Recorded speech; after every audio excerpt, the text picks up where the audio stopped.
Doja Cat said she's quitting music. Doja Cat has recently announced on Twitter that she is quitting music. Doja Cat confessed to fans that she was quitting music. Doja Cat has reassured people that she is indeed quitting music. That's right. A few weeks ago, Doja Cat announced on Twitter that she is quitting music.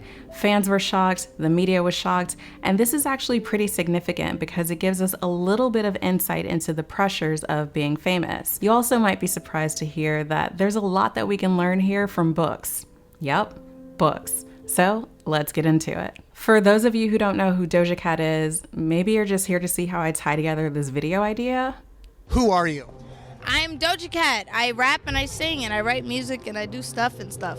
Late in March, she was on tour in Latin America. She was supposed to do a show in Paraguay, but it got canceled due to deadly storming and flooding. She was staying privately in a hotel, and somehow the details were leaked out to the public. Fans showed up in hopes that she would come out and say hi or take photos with them since they weren't able to go to the concert. She didn't. And remember, this is the hotel they're not even supposed to know that she's staying at. And there's a deadly storm happening outside. So a few days later, she flies to Brazil and posts this tweet to show her excitement. And in typical Twitter fashion, shit pops off. Someone responded with, "Not a single photo being in Paraguay. Not a single tweet, not a single Instagram story. You made us empty." Another user responded, "It's too late to apologize," with a photo of her against a Paraguayan flag and the text, "Public enemy number one." Didn't Paraguay have some ruthless ass dictator in place for like 35 years who managed to continually rewrite the constitution to re-elect himself indefinitely? Yeah, but a rapper is your most dangerous threat to society. Anyway, Doja clapped back with,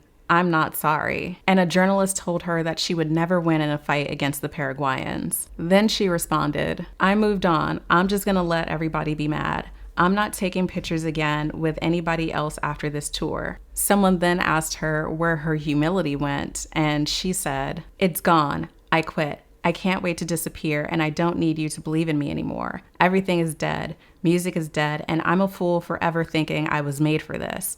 This is a nightmare. Unfollow me." Yikes. Now, from an outsider's perspective, it might be easy to say that the least she could have done was greet her fans or follow the Miley Cyrus route and post a little song for them on Twitter. And I say that is absolute bullshit.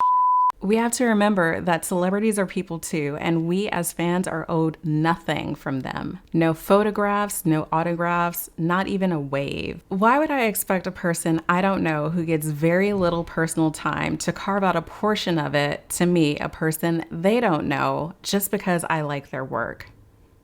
Okay, so by now you're probably wondering, what the hell does this have to do with books? It's easy to see headlines or a series of tweets and form an opinion on a situation or make a judgment call on a person. But what if we dug a little bit deeper to understand via literature? I'm by no means suggesting that these are a one-to-one for what Doja might be feeling or experiencing right now, and they might even be a bit of a mismatch given the gravity of the situation. Again, we are all outsiders. But I do think that these books might be able to give a clearer picture of fame and celebrity culture and the pressures that come along with it.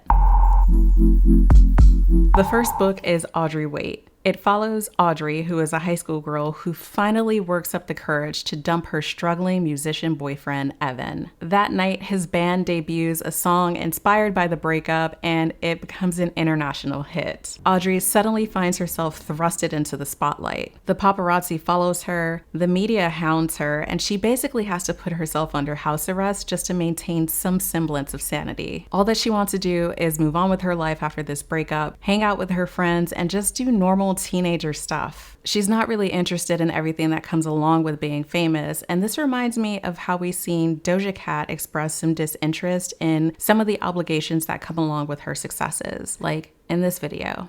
In between making all of these songs for this album, I'm doing all this other shit. I'm doing all this shit that I don't want to do. But I feel pressured to do shit like that. I don't want to do that. I want to be home. I want to make music. I want to play video games. There are a lot of downsides to being a celebrity, and Audrey Wait packages them into a book that's light, fun, and an entertaining read.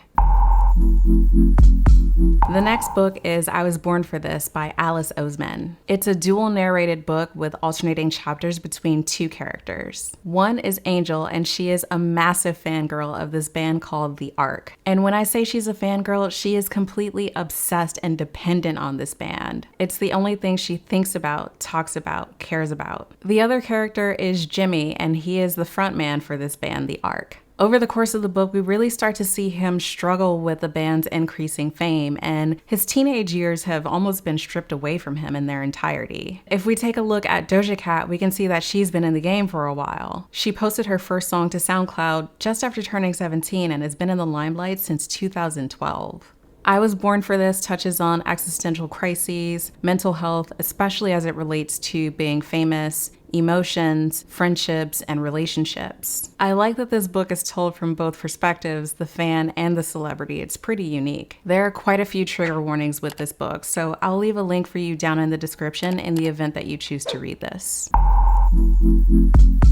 The last book on the list is Fangirls by Hannah Ewens. There's been a ton of research on fan culture, but what's interesting about this book is that the author gives a voice directly to the fans through one-on-one interviews, fan forums, and even spending time with them as they camped overnight before shows. She highlights and celebrates them, but also validates the importance of these self-made communities. She shows how supportive they are to one another as stans, but also how loyal they are to the artists themselves. The book reclaims the label fangirl and says that it applies to anyone who cares intensely about music, not just those who identify as female. It rejects the narrative that they're unhinged and hysterical the way that the media often portrays them, but does a really good job at showing the great lengths that they'll go to for the musicians that they love. Ewens does a really good job with representation here too. There's a lot of different fans from different genres and generations. I think one of the unfortunate consequences of being a diehard fan is that you start to build these expectations. Sometimes they're unrealistic and sometimes they're a projection. As we saw at the top of this video, fans expect Doja to show up for them the way that they show up for her, willing to put their safety on the line in exchange for a brief interaction. Look, I hope that Doja gets the rest that she feels that she deserves, whether that's temporary or something more permanent. We've seen her venting on social media about how tired she is and how difficult it is for her to rest. Maybe she just reached a breaking point. Maybe we should listen to that. We have to remember that celebrities are people too, and carefully consider the commodification of people who live their lives in the public eye. The books that we talked about today hopefully serve as a thought exercise around fan entitlement and boundaries, mental health, and setting realistic expectations, both of celebrities and in society.